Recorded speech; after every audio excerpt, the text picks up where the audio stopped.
சேலத்திலிருந்து திலகவதி அப்படின்றவங்க எழுதியிருக்காங்க. சுவாமிஜி, எனது இரண்டாவது மகனின் பெயர் கோகுல், வயது 37.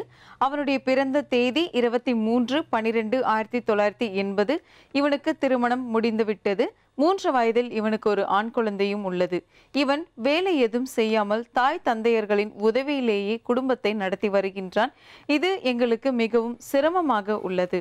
அவன் தனது பொறுப்பை உணர்ந்து வேலைக்கு சென்று சம்பாதிக்க வேண்டும். இதற்கான பரிகாரத்தை நீங்கள் தான் கூற வேண்டும் ஐயா. அவனுடைய நட்சத்திரம் புனர்பூசம், ராசி கடகம்.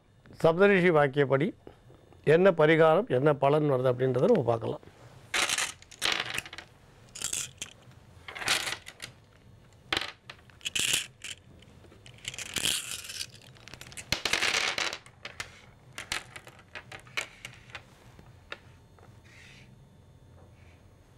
சில நேரங்களில் சில பேரோட திறமை வெளிப்பட கால அவகாசங்கள் தேவைப்படும். உங்கள் மகன் விஷயத்துலேயும் அதே மாதிரி தான். அவரோட திறமை வெளிப்படுறதுக்கு சில காலங்கள் தேவைப்படுது, அவ்வளோதான். ஆனால் இது தாமசமாக அவருக்கு உத்தியோக லாபம் கிடைச்சாலும் பிற்காலம் சிறப்பாக இருக்கும், நீங்கள் பயப்பட வேண்டாம். அந்த தாமசம் விலகிறதுக்காக சில பரிகாரங்கள் நான் சொல்கிறேன்.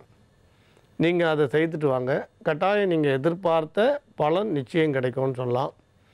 அதாவது நீங்கள் ஒவ்வொரு மாதமும் புனர்பூச நட்சத்திரம் வர அன்னைக்கு உங்கள் இல்லத்தில் ராமர் பட்டாபிஷேக படம் வச்சு அந்த பட்டாபிஷேக படத்துக்கு முன்னே உட்கார்ந்துட்டு ராமர் சம்பந்தமான ஸ்லோகங்கள், இது நிறைய தமிழில் இருக்குது, வடமொழியில் இருக்குது. உங்களுக்கு என்ன மொழியில் சொன்னால் சுலபமாக இருக்குமோ நீங்கள் அதேமாரி படிங்க. உங்களுக்கு எது சுலபம் தோன்றீங்களோ அதை படிங்க. இதுதான் படிக்கணும்னு அவசியம் இல்லை. ராமர் சம்பந்தமான எந்த ஸ்லோகம் போனால் நீங்கள் படிங்க. விநாயகரை துதி பண்ணிட்டோ, ராமர் சம்பந்தமான ஸ்லோகம் படிச்சுட்டோ, அப்புறம் ஸ்ரீராம ஜெயம்னு ஒரு நோட்டில் பச்சை கலர் இங்கில் ஒரு நோட்டு முழுக்க, ஒரு பக்கம் முழுக்க எழுதுங்க. ஒரு 5 நிமிஷம் தான் ஆகும். இது 108 120 அப்படி கணக்கு வேண்டாம். ஒரு பக்கம் எழுதுங்க. எழுதிட்டு அந்த ராமபிரானுக்கு கல்கண்டு பால் நைவேத்தியம் பண்ணுங்க. அன்றைக்கி சாயந்தரம் ராமர் கோயிலுக்கு போய் ராமரை பிரதட்சணம் பண்ணி நமஸ்காரம் பண்ணிட்டு வாங்க. இதை தொடர்ந்து நீங்கள் செய்துக்கிட்டே வாங்க. 1.